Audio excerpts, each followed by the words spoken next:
నమస్కారం, SS news కు స్వాగతం. నేటి ముఖ్యాంశాలు. జామ్గావ్ మోలా గ్రామ శివారుల్లో చిరుతపులి సంచారం.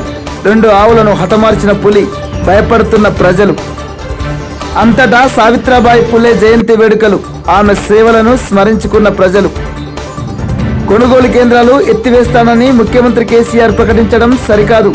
కాంగ్రెస్ పార్టీ ఓబీసీ రాష్ట్ర ఉపాధ్యక్షులు ఆనందరావు పటేల్. బైన్సా డివిజన్ లోని గ్రామాల శివారుల్లో చిరుతపులి సంచరిస్తుండటంతో రైతులు పొలాలకు వెళ్లాలంటేనే భయపడుతున్నారు. జామ్గావ్ మోలా శివారుల్లో ఒకే రోజు 2 చోట్ల చిరుతపులి ఆవులపై దాడి చేసి హతమార్చింది. గత కొన్ని రోజుల క్రితమే బోరిగాం, ఇలేగాం, సిరాల, రామ్టెక్, హంగిరిగా శివారుల్లో పులి సంచరించింది. దీంతో చిరుతపులి బారి నుండి తమను రక్షించాలని ప్రజలు కోరుతున్నారు. మోలా జామ్గావ్ గ్రామ శివారుల్లో చిరుతపులి సంచారం. 2 ఆవులను చంపిన చిరుత, భయాందోళనకు గురవుతున్న గ్రామాల ప్రజలు. గత పక్షం రోజుల నుండి బైన్సా డివిజన్లో చిరుతపులి సంచారం ప్రజల్ని భయాందోళనకు గురిచేస్తుంది. బోరిగాం శివారుల్లో మొదట సంచరించిన పులి ఆ తర్వాత రోజుల్లో సిరాల గ్రామ శివారుల్లో సంచరించి మేకను, కుక్కను హతమార్చింది. ఆ తర్వాత 2 రోజులకు ఇలేగాం, రామ్టెక్, హంగిరిగా గ్రామాల రైతులకు చిరుత అగుపడడంతో అక్కడి రైతులు పొలం పనులకు వెళ్లాలంటేనే భయపడుతున్నారు. అయితే శనివారం, ఆదివారాల్లో జామ్గావ్, మోలా గ్రామాల్లో చిరుత ఆవులపై దాడి చేసి చంపేసింది. దీంతో ఇక్కడి ప్రజలు చిరుత బారి నుండి తమను రక్షించాలని కోరుతున్నారు. చిరుత దాడిలో మూగజీవాలు బలవుతున్నప్పటికీ మనుషుల ప్రాణాలు పోతే బాధ్యులెవరు? నెల రోజుల నుండి మన శివారు ప్రాంతాల్లో చిరుత సంచరిస్తున్న ఫారెస్ట్ అధికారులు పులి జాడ కనుగొనడంలో విఫలమయ్యారు. గ్రామీణ ప్రాంత ప్రజలకు దినమంతా పొలాల్లోనే ఉండి పనిచేయాల్సిందే. ఇక పులి భయంతో పొలాలకు వెళ్ళలేక ప్రజలు ఇంటి పట్టునే ఉండాల్సిన పరిస్థితి దాపురించింది. అసలు ఈ గ్రామాల్లో కనిపించింది అదే చిరుత పులినా లేక ఇంకా ఉన్నాయా అన్న సందేహంలో రైతులున్నారు. ఇకనైనా అధికారులు స్పందించి చిరుత పులి జాడలను కనుగోవాల్సిన అవసరం ఉంది.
నిర్మల్ జిల్లా కుబీర్ మండల్ మోలా గ్రామంలో నిన్న రాత్రికి మా ఆవుని గుట్ట దగ్గర పులిని గుంజుకొచ్చి తినేసింది.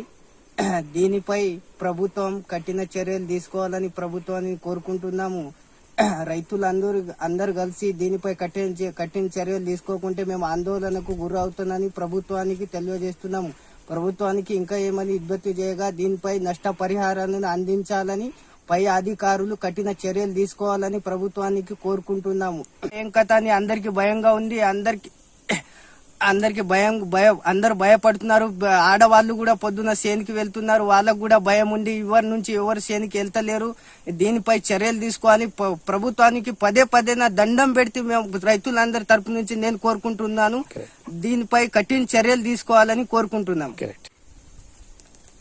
అదే విధంగా ఈ చిరుత పులిని ఫారెస్ట్ వాళ్ళు పట్టుకోవాలని మేము కోరుకుంటున్నాము. లేకపోతే మా భూములు అన్ని పడి తుంచబడుతుంది. మాది భూమి మీద బతుకుడం. మేము బాగా పేదవాళ్ళు. దీనిపై కఠిన చర్యలు తీసుకోవాలి. లేకుంటే మా భూములు పడుతుంటే మేము ఎట్లా బతకాలా? మాకు తినడానికి తిండి ఉండదు, తాగడానికి నీళ్ళు ఉండదు. భూమి పైననే మాది, జంతువుల పైన, భూమి పైననే మాది. ఎడ్లు ఉన్నాయి, మళ్ళీ ఆవులు ఉన్నాయి. మాకు ఇట్లా రోజు ఒకటి తినేస్తే మేము ఎట్లా బతకాలా? దీనిపై చర్యలు దయచేసి గవర్నమెంట్ ఒక విజ్ఞప్తి చేస్తున్న కంపల్సరీ ఆ చిరుత పులిని పట్టుకోవాలని మేము పదే కోరుకుంటున్నాం. దండం పెడితే కోరుకుంటున్నాం. దీనిపై చిరుత పులిని పట్టుకోవాలా, లేకుంటే మాతోటి బతుకుడు కాదు. మాకు బాగా భయంగా ఉంది. రోజు ఒకటి మాకు ఇట్లా గోదలు పోతే మాకు నిన్న రాత్రికి మేము ఇక్కడనే వండుకుంటాం. గోదల దగ్గరనే మాది ఇక్కడనే ఉంటది. మొత్తం మంచం వేసుకొని ఇక్కడనే వండుకుంటాం. నిన్న రాత్రి లేగ కట్టేసినాం. పొద్దున లేసుడికే చూసుడికే లేగ లేదని మేము లెంకంగానే మాకు కొద్దిగా ఇక్కడ సప్పుడు ఇన్నొచ్చింది. అయితే ఇక్కడ వచ్చినాం. ఇక్కడ వచ్చుడికే చిరుత పులి మా లేగాని తినేస్తుండే. అసలు చూసుడికే మా దగ్గర ఫోన్ లేకుండే వీడియో తీయడానికి. చూసుడికే చిరుత పులి ఉరికిపోయింది. మాకు అంత భయంగా ఉంది. మా మొత్తం భూములు, మా ఆస్తి పాస్తి ఇట్లనే ఉంది. మేము బాగా పేదవాళ్ళు. దీనిపై మాకు కట్టున్నాము. మాకు భయంగా ఉంది. మేము ఎట్లా బతకాలా? మాది పంట వెళ్తేనే మేము బతుకుతాం. మాకు గుట్ట భూమి ఉంది. మేము ఎలా బతకాలా? మాకు గవర్నమెంట్ ఏమైనా సాయం అందించాలా? దీన్ని తీసుకోవాలా? మాకు ఊరు మొత్తం భయంగా ఉంది. మా గ్రామంలో భూములు అన్ని గుట్టకే ఉన్నాయి. మేము వచ్చి చూసేవాడికైతే ఈడ చిరుత పులి తింటుంది. మాకు చూసుడికే మేము కూడా భయపట్టినాం. మాకు చిరుత పులి చూసి ఉరికిపోయింది. మేము కూడా అటు కిందకి దిగి వచ్చినాం. మాకు కూడా భయం అనిపించింది వీడియో తీయేందుకు. మా దగ్గర ఫోన్ లేకుండే. మా దగ్గర అయితే ఫోన్ లేదు, స్మార్ట్ ఫోన్. మేమైతే బాగా పేదవాళ్ళము. మాకు బాగా భయంగా ఉంది. దీనిపై ఏమైనా చర్యలు తీసుకోవాలా? ప్రభుత్వానికి పదే కోరుకుంటున్నాము. దండం పెడుతున్నాము గవర్నమెంట్ అని నేను కోరుకుంటున్నాము.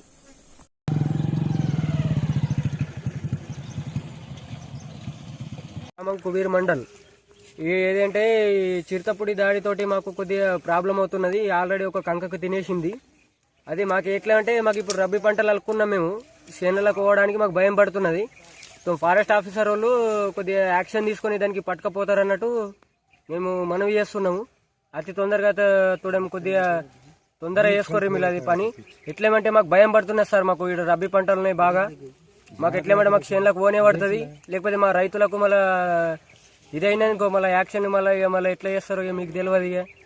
ఇక మాకైతే భయం పడుతున్నది సార్ మాకు పోవడానికి. అది ఏమో అంటే చిరుత పులి వచ్చింది. మా చుట్టుపక్కల ఎందరైతే చేనులు ఉన్నారు ఊర్లో మొత్తం బుగులు పడుతున్నారు. ఎందుకంటే చేనులో పోయేటోళ్ళు ఇప్పుడు సీజన్ ఉన్నది, తొగళ్ళు కోసేటు ఉన్నాయి, పత్తులు కొందరు ఏరేటు ఉన్నాయి, వాళ్ళు ఎరుస్తున్నారు. అందుకోసం మన పై ఆఫీసర్లు ఫారెస్ట్ వాళ్ళు ఉన్నారు కదా, దానికి ఏమన్నా దాని ఇబ్బంది. ఇప్పుడు ఊర్లో అయితే అనౌన్స్ చేయించిండ్రు పోయి ఎవరు చేనులో పోవద్దు అని. కానీ మందివి ఇప్పుడు అందరు బోధలకి తొగళ్ళు ఇప్పుడు చేనులో కోసేడుతున్నారు. దానికి ఏమోనో దాన్ని పాబందీ చేస్తే కొంత మాకు ఊర్లోకి అంతా ఇక బుగులు లేకుండా ఏమన్నా ఒకటి దాన్ని ఏమన్నా ఒక కోషిష్ చేస్తే బెస్ట్ ఉంటుంది అని మేము ఊహిస్తున్నాం. గ్రామం జామగం లోపల నేను షేక్ ఉస్మాన్ అనే వ్యక్తి. నా చేనులో నా గోదలు ఉంటుండే, రోజుకి ఇక్కడనే ఉంటుండే. ఉన్న తర్వాత రాత్రికి ఆ సాయంత్రం 6 గంటలకు వచ్చిన తర్వాత కనిపించలేదు. కనిపించకపోగానే మా వాళ్ళకి ఫోన్ చేసి ఇంటికాడ వచ్చి ఊళ్ళో మొత్తం లేకిలా కనిపించలేదు. మళ్ళీ నైట్కు 8 కొట్టిన దాకా లేంకిన కనిపించలేదని మళ్ళీ పొద్దున 6 గంటలకు వచ్చి చేను మొత్తం లేంకిన ఎక్కడ కనిపించలేదు. నా చేని పక్కకు ఒకటి కాలువ ఉంది, అక్కడ నా కంకకు ఆవు కంకకు అక్కడ చంపేసిన తర్వాత వచ్చి చూసిన దాకంటే అది తిన్నది. తిన్న తర్వాత నేను మా వైఎస్ చైర్మన్ సార్కు ఫోన్ చేసిన, సర్దార్ ఖాన్ ఫిరాయిసేస కంకకి ఇట్లా అయింది అన్న తర్వాత వాళ్ళు ఇర్ఫాన్ సార్ గిన ఫోన్ చేసిండ్రు. వాళ్ళు కూడా వచ్చి చూసిన తర్వాత అరే ఇది చిరుత పులిమేరం కనిపిస్తున్నది అని ఫోటోలు గిన చూసిండ్రు. కాళ్ళు నిషాన్లు తీసుకున్న తర్వాత మరలా రాత్రికి 8 గంటలకు ఎస్ఐ సార్ వచ్చిండి. వచ్చి ఫోన్ చేసి ఎక్కడ అంటే చేనులకు తెచ్చి చూపించినాం. వాళ్ళు కూడా చూసిండ్రు. అప్పటికి వచ్చి ఇంకా దానికి తినాటిండే వాళ్ళ సప్పుడిని అది పక్కకి వెళ్ళిపోయిన తర్వాత మళ్ళీ ఆడికెళ్ళి ఊళ్ళోకి వచ్చిన తర్వాత ఎస్ఐ సార్ అన్నాడు చేనులకు ఎవరు పోద్దు అన్నాడు. అయితే మేము రాలేదు. మళ్ళీ మబ్బున ఇర్ఫాన్ సార్ ఫోన్ చేసి 6 గంటలకు వచ్చిన తర్వాత పోయి పోదామన్నా వెళ్ళిన దగ్గర ఆ జాగా మీద లేకుండే మా పక్కకు చేనులో రాజన్న అని చేను ఉన్నది మా పక్కకు. అలా చేనులకు తెచ్చింది. నా గుర్తులు చూసుకుంటా వచ్చి చూసిన దాకంటే మొత్తం తినేసింది. తిన్న తర్వాత సగం ఉన్నది ఇంకా ఇక్కడ. ఇక మా ఊళ్ళో పోయి చేనులకు పోవాలంటే బుగులు పడుతున్నారు అందరూ. తొగర్లు కోసేటి ఉన్నాయి, పంటలు నష్టం కాటినాయి, రబ్బీలు అలికినాము. చేనులో పోవాలంటే అందరు భయపడుతున్నారు. ఇది పై ఆఫీసర్లు ఏమైనా చేసి చెయ్యాలా. ఇంతకుముందు సంవత్సరం కింద ఒకటి ఇట్లనే అయిందా. ఇక మాకు భయపడుతున్నాం సార్. చేనులకు రావాలంటే బుగులు ఉన్నది మాకు. రోజు చేనులకు రాలా పోలా, తొగర్లు కోసేటి ఉన్నాయి. నిన్న జరిగిన విషయంకి మళ్ళీ మార్నింగ్ ఆ పగ్మాకు దొక్కితే అని మార్నింగ్ 6 గంటలకి వచ్చినాం. వచ్చి చూడంగానే నిన్న ప్లేస్ నుంచి అక్కడ కనుక ఇది లేదు, నిన్న తిన్నది. మళ్ళీ ఈరోజు మార్నింగ్ చూస్తే అక్కడ నుంచి ఒక 150 మీటర్ల దూరం మాకు కనిపించినాయి. అక్కడ పగ్మాక్స్ కూడా దొరికినాయి. అదే పగ్మాక్స్ ఫాలో చేసుకుంటా దాదాపు ఒక 2 కిలోమీటర్ల దాకా పోయినాం. ఆ తర్వాత అక్కడ నుంచి వెళ్ళిపోయింది, అక్కడ దొరకలేదు. పగ్మాక్స్ 2 కిలోమీటర్ వరకు పగ్మాక్స్ చూసినాం. ఇప్పుడు విలేజెస్కి అందరికీ చెప్పేది ఒకటి అంటే అది ఎట్లా వచ్చినాయి అట్లానే వెళ్ళిపోతుంది. మీరు ఎవరు భయపడేది అవసరం లేదు. కరెంట్ వైర్లు కానీ ఇంకా ఏమైనా వలాలు పెట్టేసి దానికి హార్మ్ చేయడానికి ట్రై చేయకండి ఎవరు కూడా. పై ఆఫీసర్లకి నేను ఇది మొత్తం సిచ్యువేషన్ మొత్తం చెప్పిన తర్వాత వాళ్ళు ఎట్లా ఇన్స్ట్రక్షన్స్ ఇస్తారు అట్లా మేము ఫాలో అయ్యి విలేజెస్కి ఏం హామ్ కాకుండా చూస్తాం. మహిళలు అన్ని రంగాల్లో ముందుండడానికి కారణం సావిత్రిబాయి పులే అని, ఆమె ఆశయాలకు అనుగుణంగా నడుచుకోవాలని టీఎన్జిఓ అధ్యక్షులు అశోక్ కుమార్, ప్రధాన కార్యదర్శి శ్రీహరి అన్నారు. టీఎన్జిఓ కార్యాలయ సమీపంలో సావిత్రిబాయి పులే జయంతి కార్యక్రమాన్ని ఏర్పాటు చేసిన సందర్భంగా వారు మాట్లాడారు. మన సావిత్రిబాయి పులే మన భారతదేశంలో మొట్టమొదటి ఉపాధ్యాయురాలుగా పేర్కొంది. ఆమె సతారా జిల్లాలో జన్మించడం జనవరి 3, 1831లో జన్మించడం జరిగింది. కానీ ఆమె భర్త అయినటువంటి జ్యోతిబా పులే ద్వారా ఆమె చదువు నేర్చుకోవడమే కాదు, మహిళలకు అక్షరాస్యతలో ముందుండాలని అక్షరాస్యతలో ముందుండాలని ఆలోచించి ఆమె మొట్టమొదటిసారిగా పూణేలో ఓ పాఠశాల నెలకొల్పడం జరిగింది. దాంతో ఆ విద్యలో అక్షరాస్యత నెలకొల్పిన ట్రై చేయడం మొదలుపెట్టిన సందర్భంలో ఎంతోమంది అగ్రవర్గ కులాలు ఆమెపై దాడి చేయడానికి పూనుకున్నారు. అయినా జంకలేదు. ఈ ఆడోళ్ళు చదువు చెప్పడం ఏంది, ఆడోళ్ళకు చదువు చెప్తే వీళ్ళు చెడిపోతారన్న ఆలోచనతో అగ్రవర్ణాలు వ్యతిరేకించినా కూడా అప్పుడున్న సమాజంలో అంటరానితనం కానీ, స్త్రీ వివక్షత కానీ ఇలాంటి ఎన్నో సమస్యల మీద పోరాటం చేసి అక్షరాస్యతని మహిళలు ముందుడంలో ఎంతోగానో కృషి చేసినందుకు మన సావిత్రిబాయి పులేను మనం అందరం గుర్తుంచుకోవాల్సిన అవసరం ఉంది. అందరికీ, ప్రతి ఒక్కరికి తెలంగాణలో ఉన్న ప్రజలందరూ సావిత్రిబాయి పులేని ఆదర్శంగా తీసుకొని అక్షరాస్యతలో ముందుండాలని, మహిళలందరూ అక్షరాస్యతలో ముందుండాలని కోరుకుంటూ జై సావిత్రిబాయి పులే. శ్రీమతి సావిత్రిబాయి పులే జయంతిని పురస్కరించుకొని మరి కార్యక్రమానికి మాజీ టీఎన్జిఓ అధ్యక్షులు భోజన్న గారికి, అదేవిధంగా సెక్రటరీ మరి శ్రీహరి గారికి, అదేవిధంగా మా జాయింట్ సెక్రటరీ మరి ఆకాష్ గారికి, అదేవిధంగా నాయకులు సుకుమార్ గారికి, మహేష్ గారికి, ప్రవీణ్ గారికి సందర్భంగా మరి పూలే జయంతి శుభాకాంక్షలు తెలియజేస్తూ మరి ఈ రోజున మరి మహిళలు అన్ని రంగాల్లో ముందుకెళ్తున్నారంటే మరి ఆ రోజు మరి పూలే సావిత్రిబాయి గారు వేసిన బాటలే కారణం అని చెప్పొచ్చు. అసలు చదువు అంటే ఆడవాళ్ళు చదువుకోని రోజుల్లో, ఆడవాళ్ళకు చదువు అవసరం అనుకున్న రోజుల్లోనే ఆమె మొదటి పాఠశాలను పూణేలో నెలకొల్పి ఎన్ని అగ్రవర్ణాలు ఆమె పైన నిందలు వేసినా ఏం వేసినా కూడా ఆమె మరి ఆడవాళ్ళు చదువులో ముందుకు రావాలి, అక్షరాస్యతలో ముందుకు రావాలని చెప్పి వారు ప్రయత్నం చేసి మరి ఆ రోజు నుంచి ఈ రోజు వరకు కూడా మహిళలు మరి అన్ని రకాల ముందుకు వెళ్తున్నారు. దానికి కారణము మరి పునాది వేసింది మరి సావిత్రిబాయి పూలే. మరి ఈ రోజున మహిళలందరూ కూడా ముందుండి అన్ని రంగాల్లో మరి ముందు రాణిస్తున్న తరుణంలో మనమందరం కూడా శ్రీమతి సావిత్రిబాయి పూలేను మనము గుర్తుంచుకోవాల్సిన అవసరం ఉంది. వారి ఆశయాలకు అనుగుణంగా అందరం కూడా పనిచేయాల్సిన అవసరం ఉందని తెలియజేస్తూ మరొక మారు మరి పూలే సావిత్రిబాయికి మరి జయంతి శుభాకాంక్షలు తెలియజేస్తూ అందరికీ కూడా చేంజ్ అవుతారు. జై సావిత్రిబాయి. ముఖ్యమంత్రి కేసీఆర్ కొనుగోలు కేంద్రాలు ఉండవని తీసుకున్న నిర్ణయం సరికాదని కాంగ్రెస్ పార్టీ ఓబీసీ సెల్ రాష్ట్ర ఉపాధ్యక్షుడు ఆనందరావు పటేల్ అన్నారు. రైతు చట్టాలపై రాష్ట్ర ప్రభుత్వం ద్వంద్వ వైఖరి అవలంబిస్తుందన్నారు. రైతాంగ సంక్షేమాన్ని విస్మరిస్తున్న కేసీఆర్ కు రానున్న రోజుల్లో ప్రజలే తగిన గుణపాఠం చెప్తారన్నారు. కాంగ్రెస్ పార్టీ తరఫున ఓబీసీ రాష్ట్ర ఉపాధ్యక్షుడు తరఫున రైతుల విషయంలో మాట్లాడటానికి నేను మీడియా బంధువుల దగ్గర వచ్చేసిన. ఈరోజు రాష్ట్ర ప్రభుత్వం తీసుకున్న నిర్ణయం చాలా ఘోరమైన నిర్ణయం. కేసీఆర్ గారు మొన్న ప్రెస్ మీట్ తీసుకొని రైతులు ఎక్కడన్నా పంట అమ్ముకోవచ్చు, మేము మాత్రం ఏ పంట అయినా కొనమని చెప్పడం చాలా సిగ్గుచేటు. ఈరోజు ఏ ప్రభుత్వం వచ్చినా రైతుల కోసమే వస్తుంది, ఈ దేశానికి వెన్నుముక్క అని చెప్పి రైతుల ఓట్లు తీసుకొని ఈరోజు ఇలా మాట్లాడడం కరెక్ట్ కాదు. మరి మొన్ననే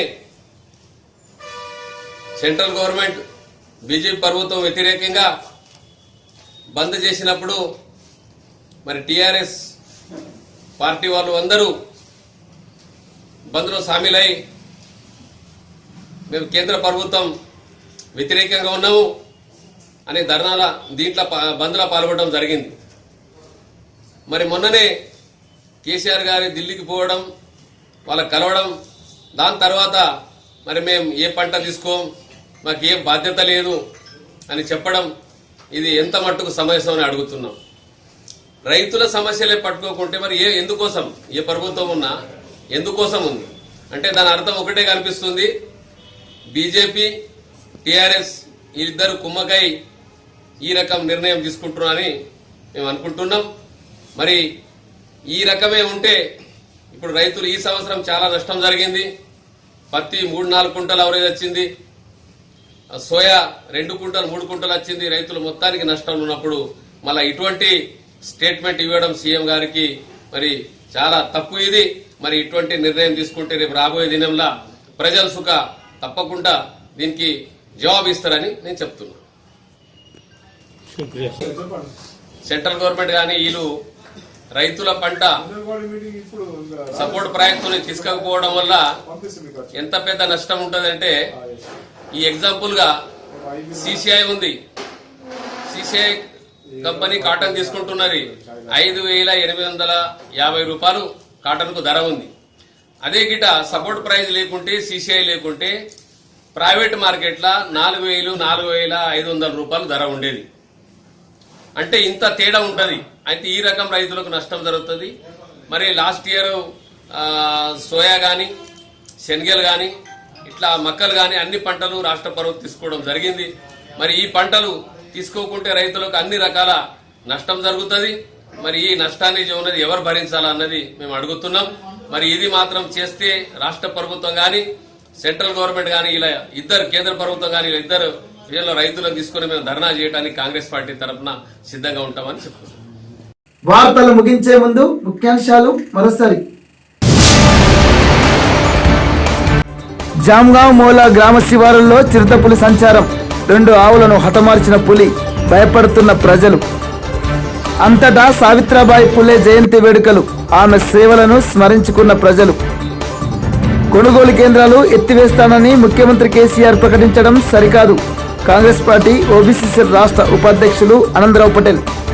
ఎస్ఎస్ న్యూస్ ఇంతటితో సమాప్తం. నమస్కారం.